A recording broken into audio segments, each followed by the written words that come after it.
Hey folks, welcome back to White version 2. In the last episode, we met with Bianca, picked up our starter, the fire-type Tepig, and faced off against our rival Jake in a Pokemon battle to determine who was the best. Which was me, clearly, because I'm the main hero of this game. So, today we are going to Route 19 to meet with Bianca, and she's going to teach us how to catch a Pokemon.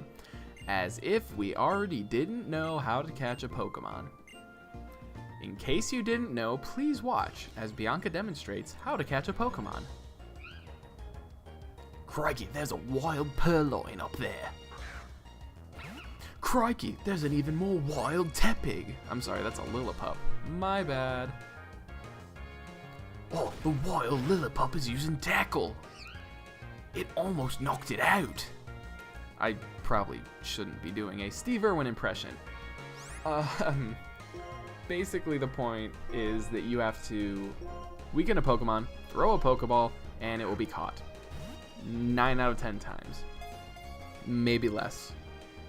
Definitely less. Bianca's just really lucky here. So, that's as simple as it is to catch a Pokemon. And we will be catching a Pokemon later in this episode. But not right now. So, yeah.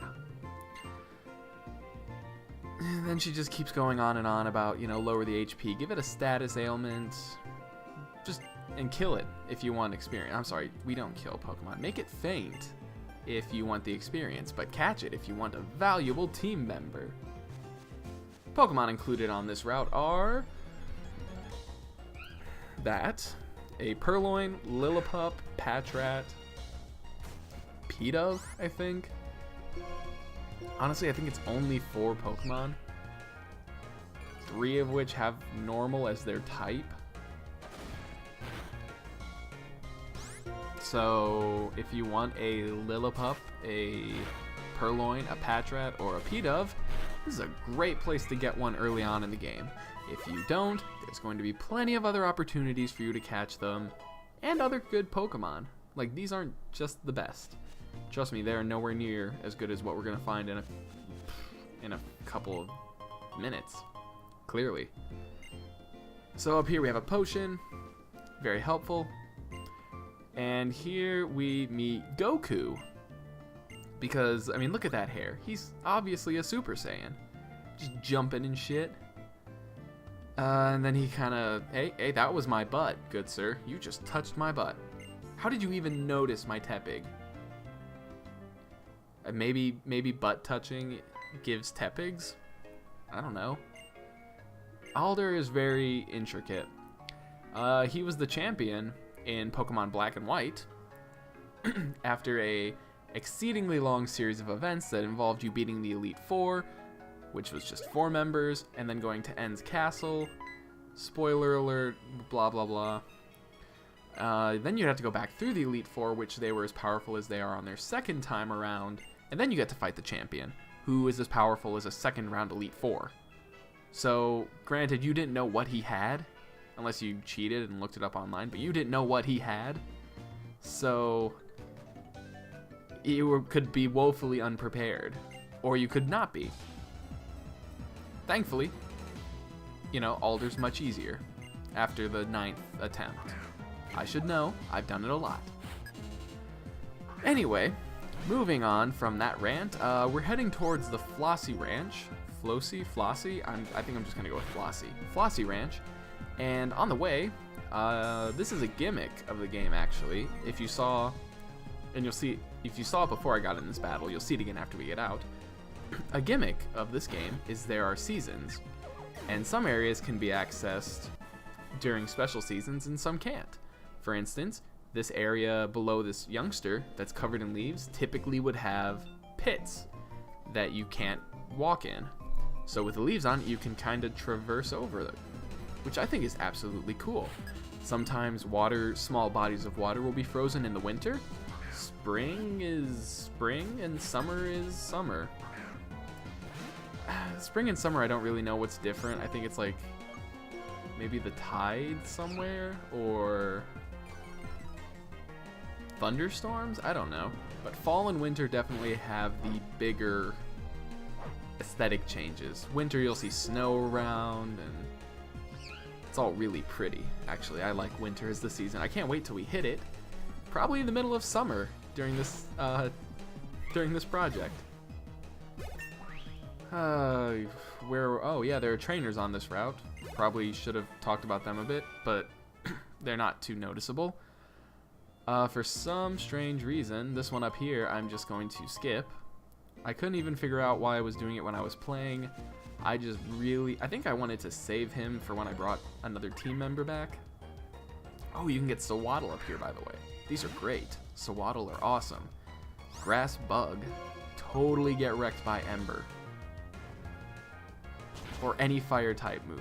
We will see a lot more of them getting a lot more wrecked in a couple episodes. But I'm getting ahead of myself. Sneak past this trainer. I'm keeping these wild encounters in here because they're, you know, I gotta have some action in this series from time to time. But, you know, hopefully we'll be getting that action in the next upcoming area because there'll be a couple trainer battles. And our new teammate. Hooray!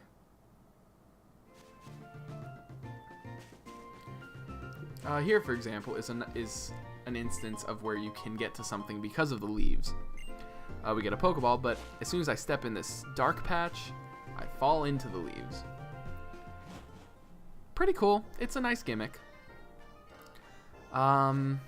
Here, I spend about 10 minutes running around in grass, looking for a team member that I can't freaking find. And Jake's here just to make matters worse, so we get a battle with our rival. Off screen, I did catch a Patrat, but I'm not going to even acknowledge its existence. It's more for if I need to switch a Pokemon out and heal. Oh no, I guess I didn't catch the Patrat here. My bad. Spoilers! Yeah, his Oshawott is level 8 in this encounter.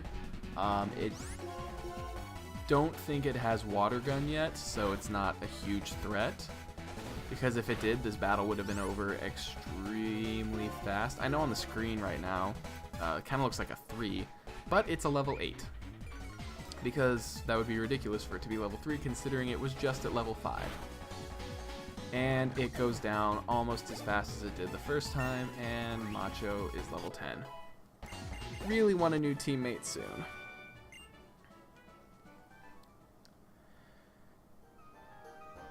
But with that out of the way, we will hand him, maybe, yeah, there we go. Yes, he's going to count on us for backup. We're good backup. Anyway, we finally get to give him his town map that his sister wanted to give him, and these creepy people were watching our battle. So, this is the owner of the Flossie Ranch. We're gonna call him Mr. Flossie. And his wife, Charlotte. Charlotte Flossie. And she gives us potions. And honestly, her purpose right now is that when you're running around, we're gonna go out and look for this herdier. But when we're running around, and if you get hurt, you can just come back here, and she'll heal you for free. It's like a Pokemon Center in the middle of nowhere. Right here, there are a lot of Mareep running around, and there's a Lass that we can battle. Coming up is going to be where I cut a lot of random encounters because I spend a little bit of time looking for my next teammate. I know who I want, I have him in mind. I know exactly that he's in here, but I don't find him until... Anyway, she has a Purloin, level 6? Yeah, level 6. And Macho is Macho. He's great. Probably should be using Tackle over Ember, but Ember gets Stab, same type attack bonus, and it's, I think, stronger than Tackle. So that's a plus. And she also has a Sawaddle. This should be having Ember used on it because, I mean, come on. Super effective, 4 times effective, same type attack bonus. It's just not gonna end well for anyone. Well, it's gonna end great for me, but not for the Sawaddle or for the trainer because we get money from her. $96. Yep, they're gonna start a few cuts here in a minute. Because clearly I don't find my teammate for a long time. And it's not Mareep. Whatever you're wondering, it's not a Mareep. Because I would have caught one by now. I would have caught 4, I think. But every time we try and go to a new area, Jake is always like, oh, I want to go too. I'm going to go look. And there's a couple trainers over here that we can fight. You know, just for fun, to get a little more experience.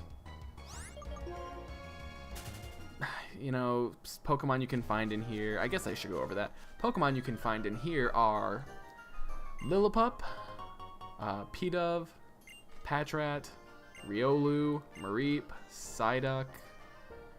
I think that's all. So, I mean, if you want to start guessing as to what team... Oh, and Azurill, and maybe Sunkern.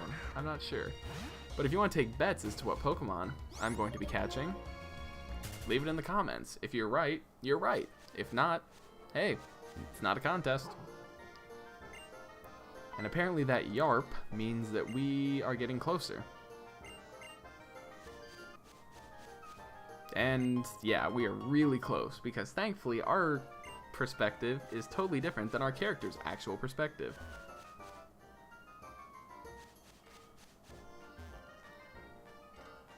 Now that funny looking pirate right there is, well, a lot of people have referred to as Neo Team Plasma. Like he says, they tried to conquer the Unova region 2 years ago, and they failed because of our character in black and white. He kind of just gives up and gives us TM21 Frustration, a move that gets more powerful the more a Pokemon dislikes you. So if you're into being mean to Pokemon, I guess that's a good move for you.